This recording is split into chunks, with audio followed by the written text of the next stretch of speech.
let us take a virtual voyage to India, a country blessed with fertile land and beautiful demography, and has been an attraction for immigrants and invaders alike.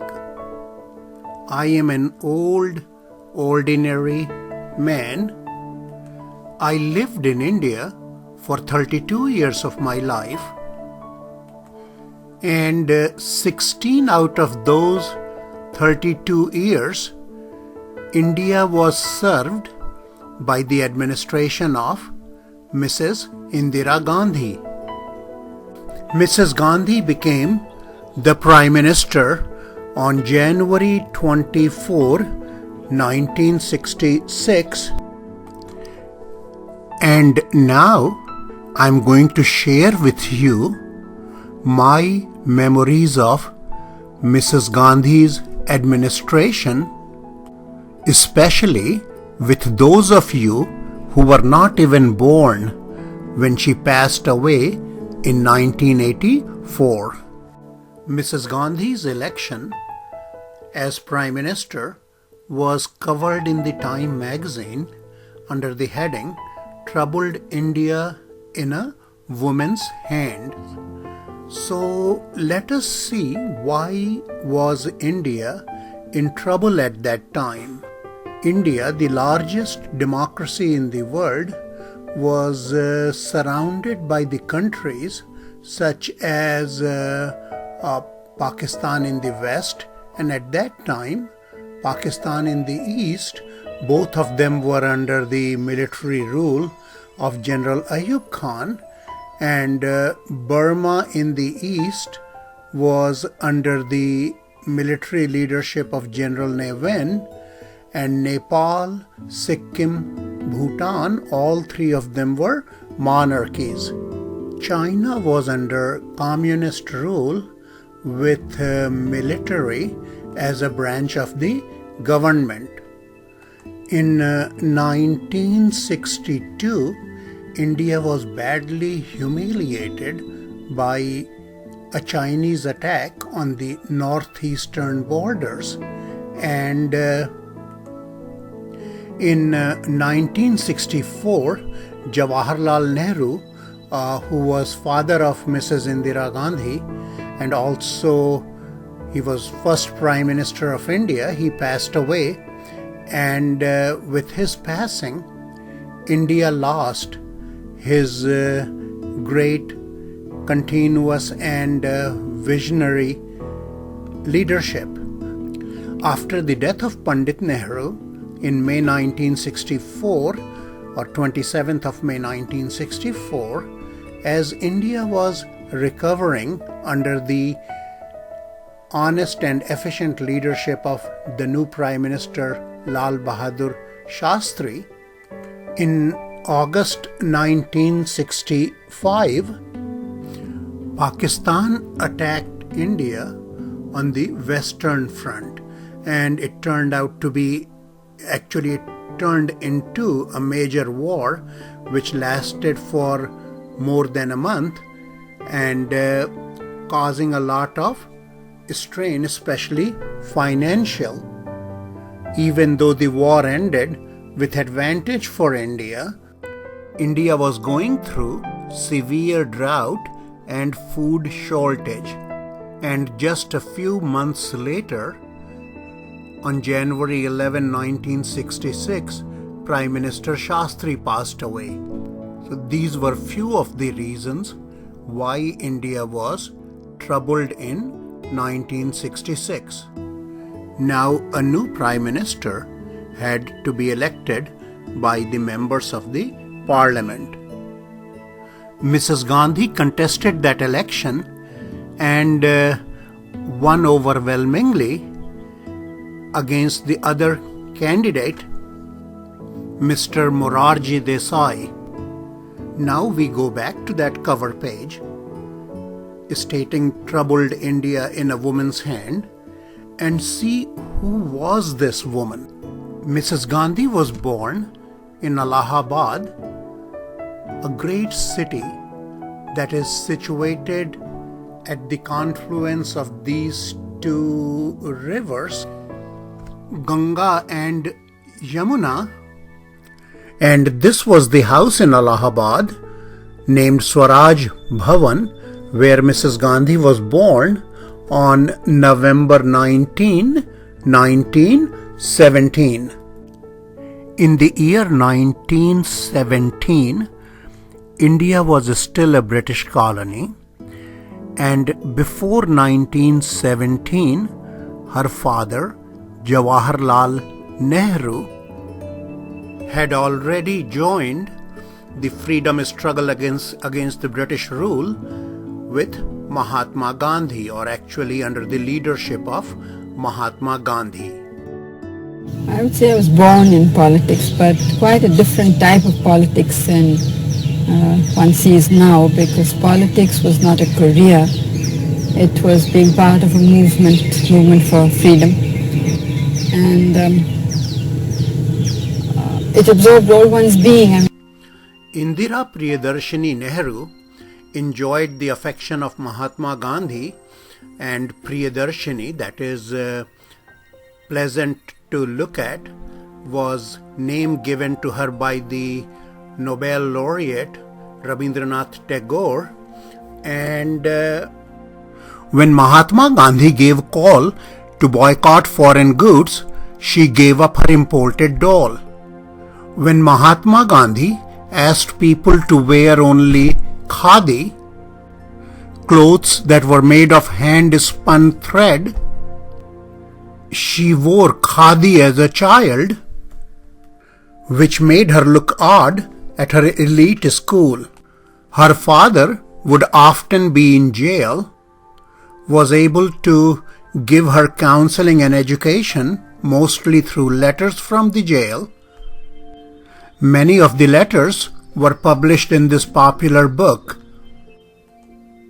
As a young child, she could not participate in the freedom movement, but on the advice of Mahatma Gandhi, she organized a Bal Charkha Sangh, which meant a group of children who will make thread from cotton.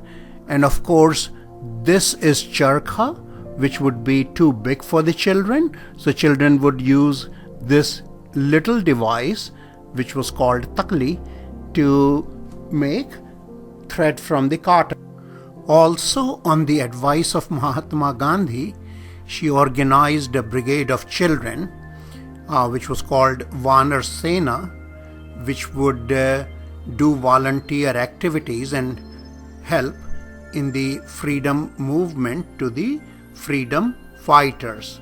And of course, these are children with the same spirit, but they are not really the same children. On a sad note, when she was 7, her parents had a baby boy, but the baby unfortunately did not survive. And afterwards, her mother, Mrs. Kamala Nehru, came down with a terminal illness and passed away a few years later. By this time, the family had donated the other house, Swaraj Bhavan, to the freedom struggle and built a new house in Allahabad itself and named it as Anand Bhavan, the House of Happiness. And it was at this house that Indira Nehru married Feroz Gandhi on March 26, 1942. August 1942, the Quit India movement against the British rule started, and the newlywed couple, Indira and Feroz Gandhi, became actively involved in the movement. And as a result, at Ewing Christian College, Allahabad, in the first week of September 1942, she joined a group of freedom fighters to hoist an Indian flag and was injured when the police or the British police beat the protesters with canes. And then on September 11, 1942, while addressing a rally from near this Ghanta Ghar or clock tower in Allahabad, Mrs. Gandhi was taken into custody and was sent to jail for many months. When India became independent in 1947 and her father Jawaharlal Nehru became the Prime Minister of India, in addition to caring for her family, Mrs. Gandhi helped Pandit Jawaharlal Nehru by serving as his hostess to dignitaries foreign and domestic alike, and accompanied Pandit Nehru on his foreign tours. Sadly, her husband, Mr. Firoz Gandhi, passed away in 1960, and then she looked after her father as he was getting older.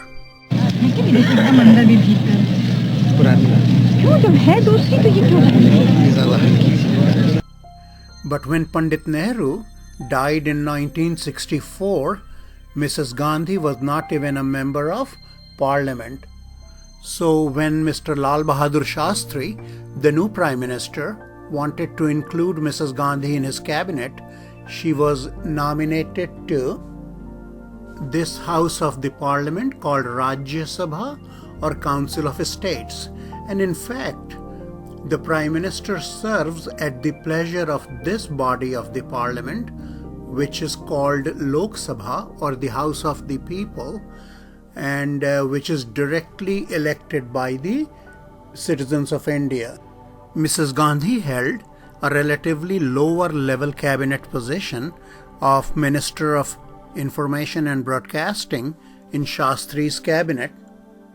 Mrs. Gandhi was quite active in this position, visiting schools as well as visiting front lines in the war zones, such as here in Haji Pir during the 1965 war with Pakistan.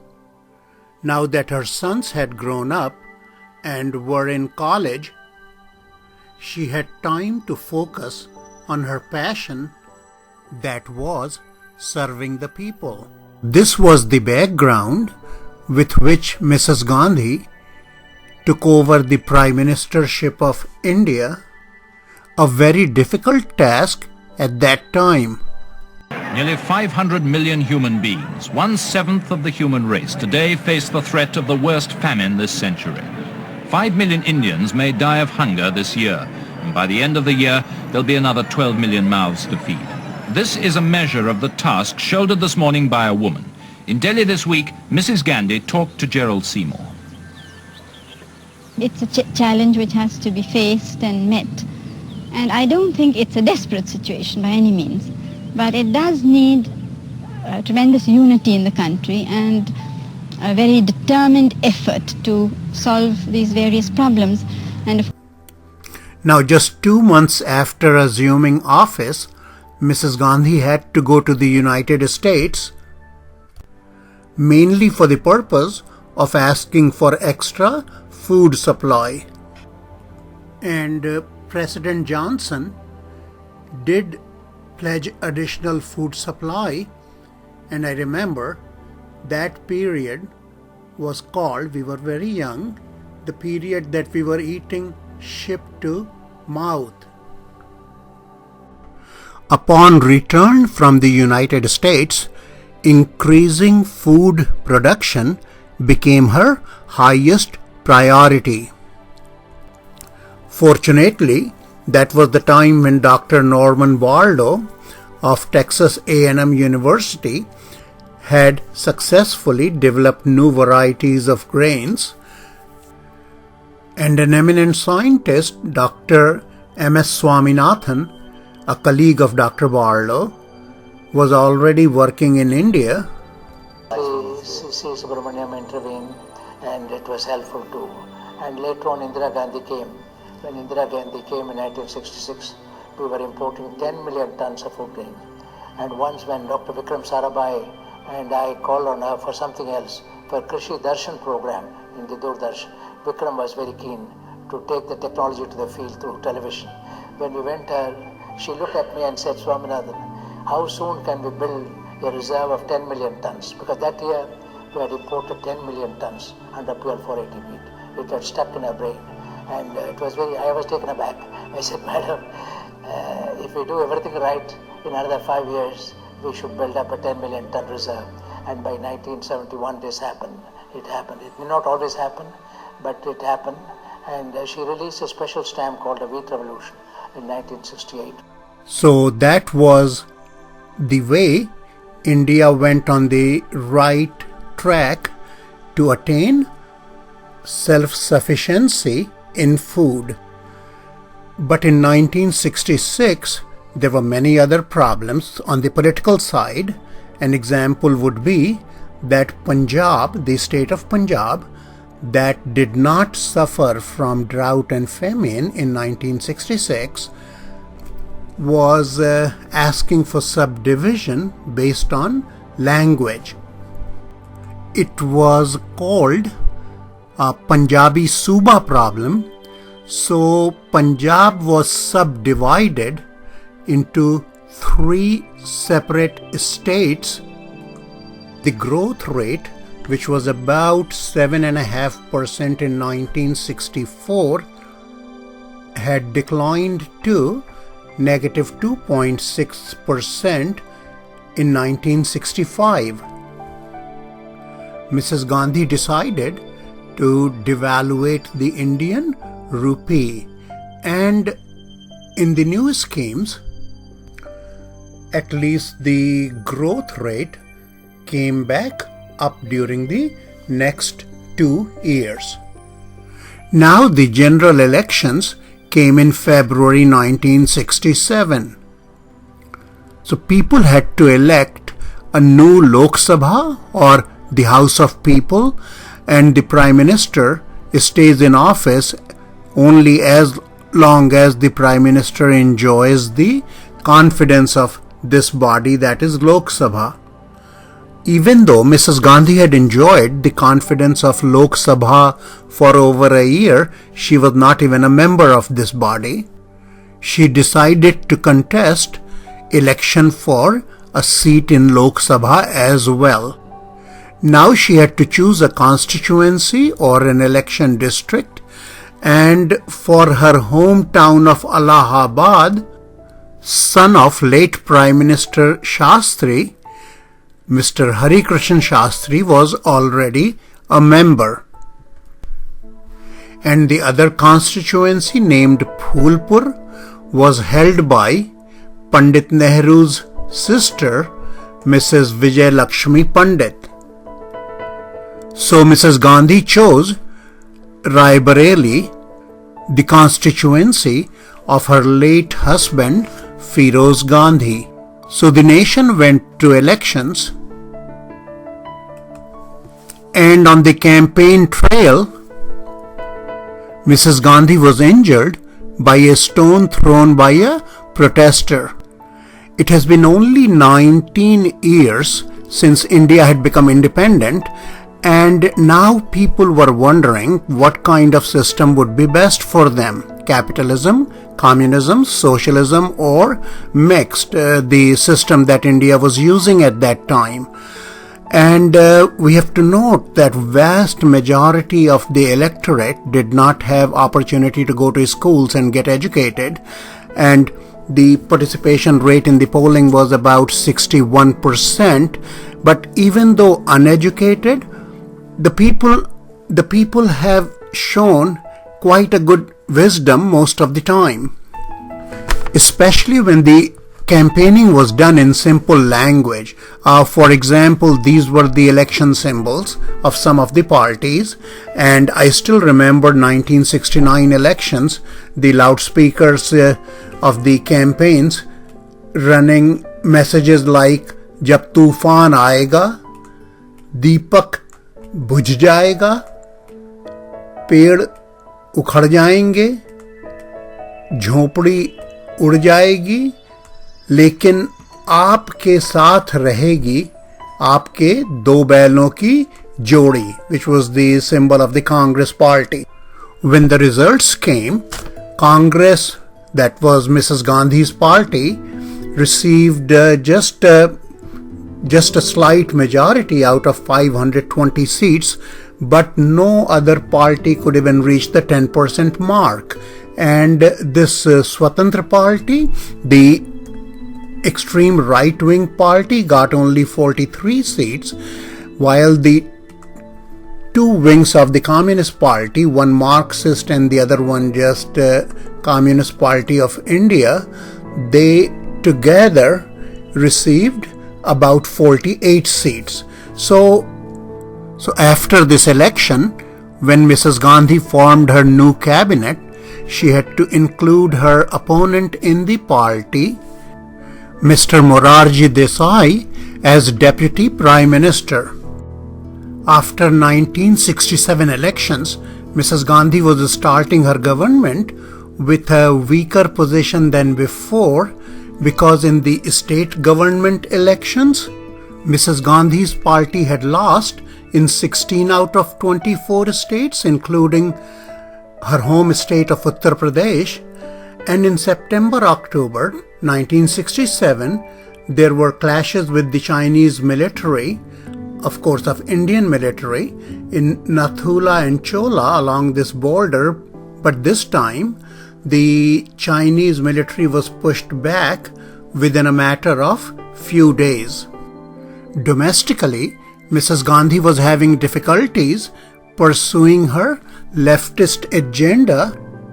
For example, 14 banks held 70% of the public deposits, and they were unwilling to expand branches in the rural areas, and they did not give loans to small businesses such as these taxi drivers who the Prime Minister is addressing.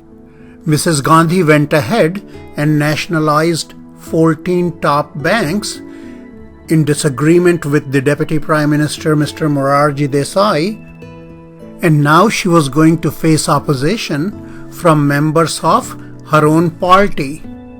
And that opposition resulted in ouster of Mrs. Indira Gandhi from Congress party on November 12, 1969. So the decision of the party high command to expel Mrs. Gandhi from the party turned out to be a new inauguration for her on the ground, because ordinary workers supported Mrs. Gandhi, and also 220 out of 283 members of Congress came out in her support. Now, with the help from the left, she still would have majority in the House of People, or Lok Sabha. Country was steadily making progress in many areas, such as in 1969, the Indian Space Research Organization was established, and on the ground, after the Green Revolution and bank nationalization for rural development, the government launched White Revolution in 1970, which would result in eventually making India into largest milk producer of the world. But other problems were going along. For example, Charu Majumdar, a founder of Communist Party of India Marxist group, started a violent uprising to distribute land to landless, and that started from this village, Naxalbari, in Bengal, and it was called Naxalbari movement. Now the movement started spreading beyond Naxalbari. By 1970, the Naxalbari movement had taken a real bad and violent turn. Unhappy with not having her own majority in the Lok Sabha, Mrs. Gandhi decided to recommend to dissolve the Lok Sabha and call for a new election. The Election Commission of India granted Mrs. Gandhi's party the election symbol, cow and a calf. 4 major parties formed an alliance against Mrs. Gandhi, and she had to overcome an old prejudice. What do you mean you don't want petticoat government? We don't want a lady should govern us. We want a man. So Mrs. Gandhi decided to continue the agenda that she had been pursuing for 4 years. Making a tremendous effort to pick ourselves out of this poverty and this backwardness. Mrs. Gandhi went into elections with the slogan, Garibi Hatao or Remove Poverty. Mrs. Gandhi campaigned tirelessly and received a landslide victory. She won 352 out of 520 seats versus 49 seats for Alliance. Now she was going to be very powerful and an undisputed leader of her party, and she even took a little humor at that. It was middle of March 1971. Then we have to have election of the leader in our party. After Mrs. Gandhi became Prime Minister again in March 1971, on 24th of March 1971, an event led to a huge problem for India. General Yahya Khan, the President of Pakistan, was refusing to yield power to Sheikh Mujibur Rahman, who had won the general elections. Mr. Rahman had support from the eastern part of Pakistan, which was larger in population though smaller in area, and East Pakistan was continuously dominated by the West Pakistan since its independence in 1947. Unhappy with the attitude of General Yahya Khan, Mr. Rahman and the people of East Pakistan resolved to declare independence from Pakistan to form a new nation called Bangladesh. General Yahya Khan arrested Mr. Rahman. General Yahya Khan appointed General Tikka Khan as the governor of East Pakistan, who would move to ruthlessly crush the independence movement of Bangladesh. Over 10 million refugees from East Pakistan crossed into India, who had to be documented, housed, and supported till the problem was resolved. Now the refugee expenses were not met much by external relief.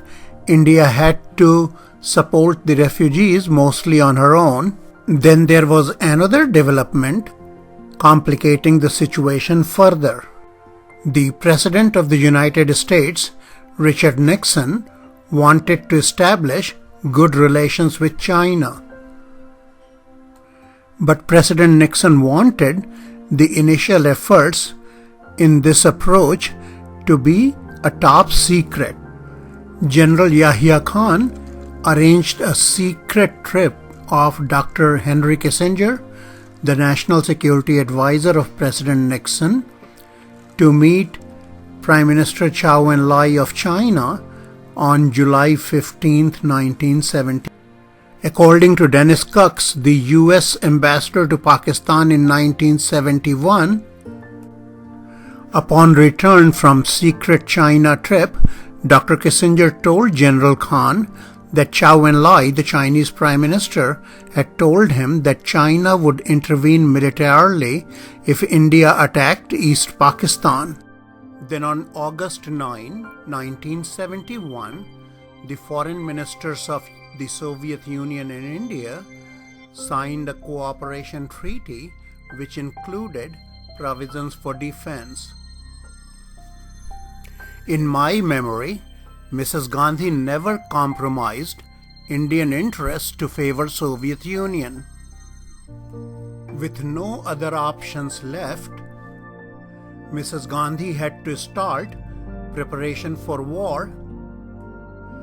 This will put her at odds with the most powerful person in the world at that time, because a war against Pakistan was interfering with President Nixon's China initiative, which was so secret that even a State Department did not know about it.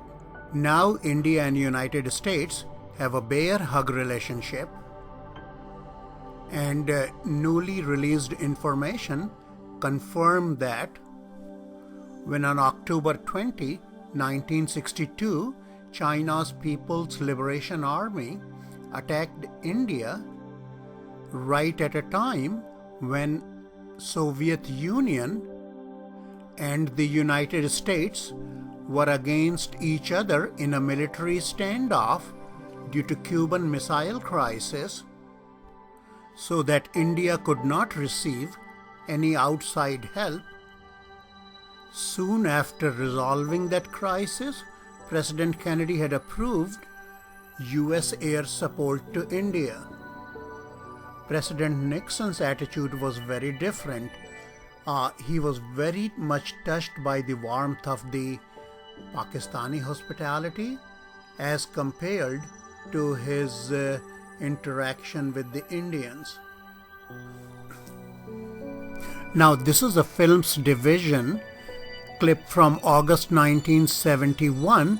Refugees were pouring in by boats, by foot. They had to be accommodated and documented, creating a heavy burden on India's limited resources at that time. The suffering and the torture of the people's mind and body has been something unforgettable and unbelievable that human beings can do that to another human being. The question of what should have been done should be answered by the whole world, because these people belong to that one great family of the human family created by God. And so we are all brothers and sisters belonging to that great family of God. And so the answer should be given by the people of the world to this terrible suffering of our own people. And what we in India have done, it has been real love in action. I don't understand politics and I don't know politics, but I see only one thing, that we Indians have shown that we have understood the love of God and put it into action. The world was not able to do much. Full-scale war broke out when General Yahya Khan ordered the Operation Genghis Khan, with air attacks on 7 Indian airfields. And on December 4 and 5, 1971, US Ambassador in the United Nations, George Bush, he moved ceasefire resolution in the Security Council, and both of the times it was vetoed by the Soviet Union. The Indian military started gaining advantage, but time was against India because war was an enormous cost on a nation with limited resources, and that had to support over 10 million refugees. And in addition, President Nixon and his brilliant national security advisor, Dr. Henry Kissinger, were determined to stop India from getting any decisive victory. And Mrs. Gandhi used to be a daily topic of their conversation for about 2 weeks. United States is a great democracy where we have the conversation between these powerful officials made public, even though not at the same time. And if we peruse these conversations, what we can see is, so it was around December 6th that the President and his National Security Advisor even contemplated asking Chinese to intervene. And when the question of weather came up, they said that they could cross Yalu in the Korean War. Yalu is a river between North Korea and China. So when China did not move, President Nixon asked Ambassador Bush to go to Security Council again. It seems to us that the Security Council should now, here, urgently, address itself once again to this question of war and peace, address itself to the question of ceasefire and withdrawal. And Soviet Union vetoed the motion again. Then came a move that scared all of us, that is a very powerful US carrier. However, before the situation could escalate much further,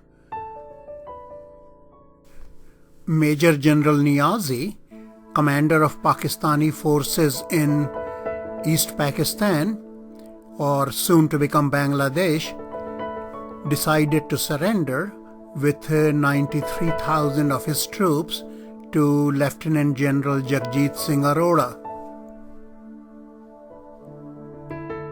This surrender on December 16 achieved the objective of the war, and as a result, India decided to stop the war.